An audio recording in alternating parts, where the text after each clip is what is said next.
There are various media that are used for direct marketing. The most famous and most traditional way has been direct mailing, where people have used, maybe in the earlier past, they have used just about anybody in the telephone book, because they found at that time anybody who has a telephone must be of a certain income category or a social class or a consuming class, so it was easy.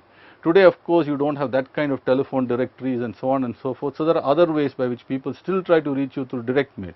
You will see that you get a lot of mails from, say, credit card companies or housing finance companies or insurance companies or many other product categories. There are many today who use direct mails. There are also a bunch of players who do telemarketing, and you find this predominantly in India in the case of people who are selling a whole bunch of financial products. Today you find newer product categories also which are being targeted in this fashion. You find people even selling, real estate plots and many other things through the use of telemarketing. Mobiles have taken off in India in a big way, and so too abroad, and there are people who are trying to use mobiles standalone to send you, say, SMSs, or they call it abroad text messages, to invite you to try and participate. There is also people who use mass media, newspapers, magazines, televisions, in the hope of making you kind of respond. You might see, for example, there are home shopping networks or television programs which are shopping oriented, and always you'll see a number scrolling at the back saying call now, get a special offer. You also see several papers having deals from several companies. For example, music is being sold, books are being sold, many other products, even cell phones are being sold in this fashion, where you have to call a number and figure out what is the best deal you can get. You also have door-to-door neighborhood or group-based kind of programs. For example, Tupperware has neighborhood kind of parties or people getting together at a specific location and things happening like that. Plus, of course, there's online media, the internet, which has become ubiquitous in this regard. There are many people who use an integrated mix, which is they use online, they use mobile, they use mass media, and even direct. So you have people who use a bunch of all these things, and once you get onto the mailing list, it's very difficult to shake them off. And you really have today situations where the telecom authorities have to put do not disturb or do not call kind of programs, so that you don't get harassed by such spam messages or phone calls or what have you. But these are the various kinds of media that you can consider using for direct marketing. So what really are the advantages of direct marketing? One, as we can very quickly understand, it's far more focused, because you know who your prospects are, you know who's going to be a more likely prospect. Over time you get better at it, so it's far more focused. For niche products, products which require customization, products which require more explanation or demonstration, it can be very cost effective. Eureka Forbes has done this for several years, and there are other niche products too which are done pretty well. Life insurance is one of the first to be sold in a direct fashion. The company uses agents who are actually only representing that company, and maybe there's a development officer sometimes assisting, but it's really between the company's agent and the prospect, and insurance has been sold like this for eons. The third big interesting thing about this is very clearly how to measure, and you can attribute a specific success to a specific either media or a person or what have you. The fourth important thing is it's very immediate, because you take some action today, the results and therefore it's flexible. You can put 2 people today, 3 people tomorrow, 10 people day after tomorrow, and you can bring it down as well. There's also an ability to test, retest, and measure the impact of different variables. For example, if I change the price, what will the response be? What are customers going to say? If I change some features, do the customers like it? They don't like it? So you are able to figure out, if you use different media, are you getting more responses? Different pricing, are you getting change in demand?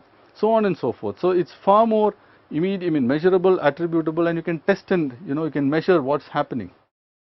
Plus, it also affords you the ability to go international. For example, if you are selling certain services to a B2B audience, you can have your own salesperson, maybe initially one person, and you can have that person go directly to prospects and talk to them, and you can actually have an international presence. Many companies have done that. You can also have tailored messages. Customer A may be of a certain type, so the message to that customer can be of one type, whereas the message to another customer can be more customized to their requirements, their needs. Actually, you can do that with pretty much the same offering, but the message and the focus can be quite different. For a company too, which relies on intermediaries, this is also a means to have an alternate distribution channel, one on which they have more control and more power because it's theirs, it's directly under them. And finally, it's very good opportunity for companies to build a database of their customers and have closer interaction with them. So as you can make out, there are several advantages to having a direct marketing program. However, there are also some disadvantages. For the first, it might not be very cost effective for very mass, high volume, yet low value products.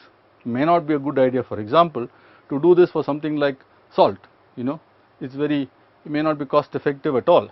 Secondly, in many countries today, there are a lot of regulatory and legislative constraints because of concerns of privacy. It's very intrusive. There's also an issue of security which comes a little bit later. Many places in India you find now in urban areas, there is the society of the flats or apartment blocks which have security people who don't let anybody and everybody come in. So it's becoming more and more challenging to overcome issues of privacy and security.